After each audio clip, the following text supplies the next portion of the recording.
Alright, so today we're going to be reviewing electromagnets and how we can strengthen an electromagnet.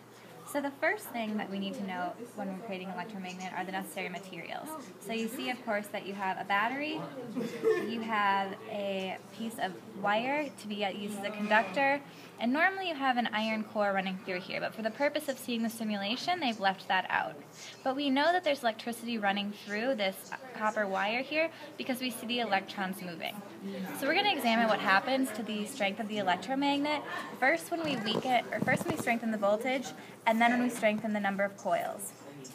So if we start down here, we see that we're down to 1 voltage, and the electrons inside the conductor have slowed down.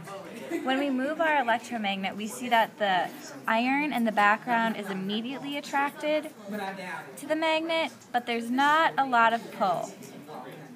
When I increase the voltage, I can see that the electricity is increasing because now my electrons are moving at a quicker speed through the conductor.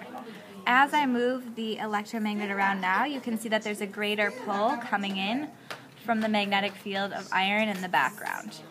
That's one way to increase the strength of an electromagnet. The other way is to increase the amount of coils.